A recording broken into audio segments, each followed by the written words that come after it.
Pregação expositiva pode ser resumida em 3 verbos. Primeiro, ler o texto. Ler. Você já viu um pregador subir ao púlpito e ele atropela o texto que vai pregar? Ele lê o texto atabalhoadamente. Quando você vê tal coisa, o que é que você pensa? Ele não se preparou. Ele não conhece nem o texto. Ele não gastou tempo. Talvez ele está dizendo o seguinte: o que importa aqui não é o texto que eu estou lendo, é o que eu vou falar depois. Deixa eu dizer uma coisa para você. A parte mais importante de um sermão é o texto. Porque só vai ser sermão se ele expor o texto que ele leu. Então é uma recomendação: leia o texto 1 vez, 5 vezes, 10 vezes, 20 vezes. Leia. Deixe que esse texto entre em você. Se possível, decore o texto.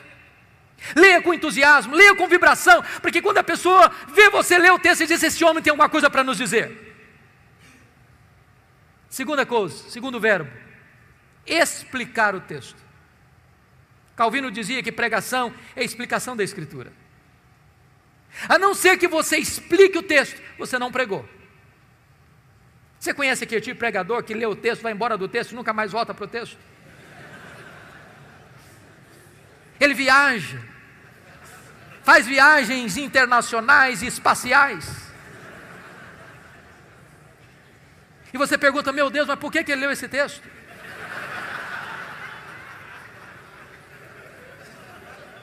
Você conhece aquele tipo de pregador que diz assim: eu já tenho o sermão, só preciso encontrar um texto agora?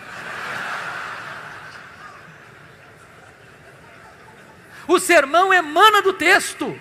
O sermão é a explicação do texto. E por isso nós temos uma palavra técnica que os pastores conhecem, que é exegese. Exegese vem de um prefixo ex, que significa tirar do texto o que está no texto. Cave o texto, descubra o texto, veja o que está lá.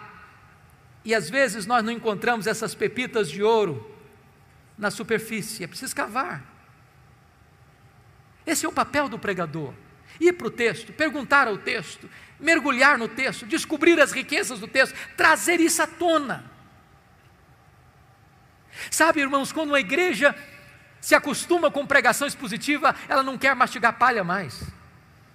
Depois que ela descobre a riqueza da Escritura, ela não tolera mais escutar sermão que não seja focado na Escritura, que exponha a Escritura. O contrário de exegese é exegese. Exegese tem o prefixo eis, significa colocar lá, o que não está lá.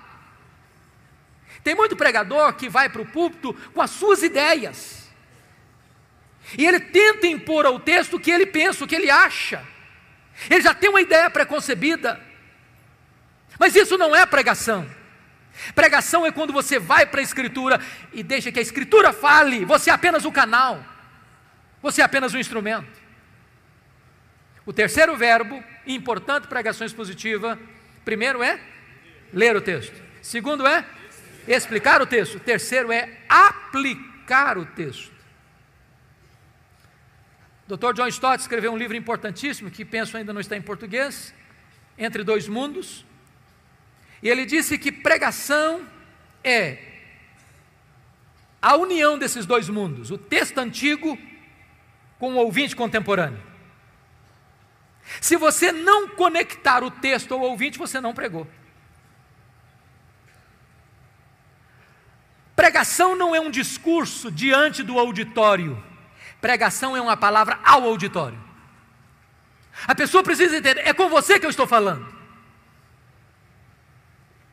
É como aquele pregador que foi pregar em João 10 e falou sobre a ovelha, falou sobre o pastor, falou sobre os lobos, falou sobre os campos, falou sobre os prados, falou sobre as águas, falou sobre a grama verde, falou sobre a lã da ovelha, falou e terminou o seu sermão depois de 1 hora, há 2000 anos, lá nas pastagens da Palestina.